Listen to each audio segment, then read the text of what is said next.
आज हम जिस स्रोत पर विचार कर रहे हैं वो है पर्वत और संकल्प। एक छोटा सा लेख है पर गहरा। इसमें से एक पंक्ति है जो खास तौर पर ध्यान खींचती है। तो आज हमारा मिशन है बस उसी एक वाक्य की परतें खोलना। और वो वाक्य है, पर्वतों की ऊंचाई हमें याद दिलाती है कि लक्ष्य चाहे जितना भी ऊंचा हो, दृढ़ संकल्प से उसे पाया जा सकता है। सुनने में तो हाँ, काफी सीधा सा लगता है, एक प्रेरणादायक विचार। लेकिन क्या ये वाकई इतना ही है? चलिए थोड़ा और सोचते हैं इस पर। मतलब पहाड़ तो सिर्फ ऊंचे नहीं होते ना, वो दुर्गम भी होते हैं, रास्ते मुश्किल होते हैं, मौसम बदलता रहता है।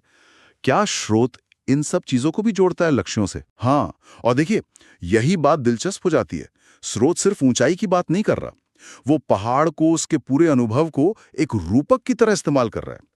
ऊंचाई हो गई लक्ष्य की कठिनाई या उसका बड़ा होना, बिल्कुल, पर वो जो रास्ता है, चट्टानी, बर्फीला, घुमावदार, वो प्रक्रिया की मुश्किलों का प्रतीक एक तरह से।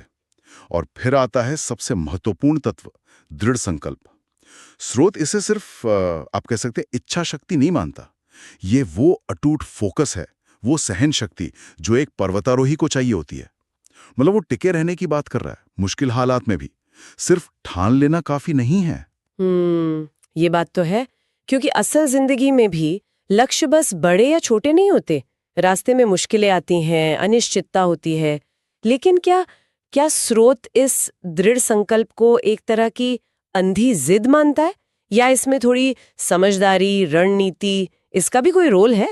आखिरकार बिना तैयारी के पहाड़ चढ़ना तो वो तो बेवकूफी है ना। बिल्कुल सही सवाल।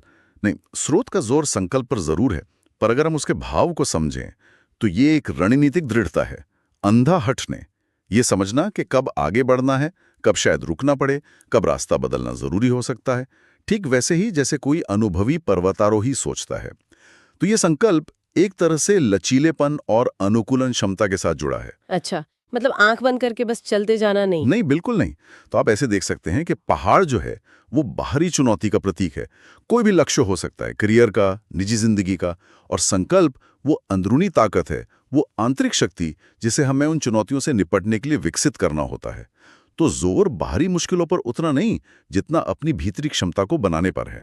तो कुल मिलाकर इस बातचीत से समझ में आता है कि पर्वत और संकल्प हमें सिर्फ ये नहीं कहता कि बड़े सपने देखो, बल्कि ये याद दिलाता है कि उन बड़े लक्ष्यों तक पहुंचने के लिए सिर्फ मजबूत इरादा नहीं चाहिए, बल्कि सहन शक्ति भी चाहिए, हालात के हिसाब से ढलने की क्षमता चाहिए, और एक तरह की हाँ रणनीतिक समझ भी चाहिए। बिल्कुल वैसा ही जैसे पहाड़ चढ़ने के लिए चाहिए होता है। सही कहा आपने। बिल्कुल।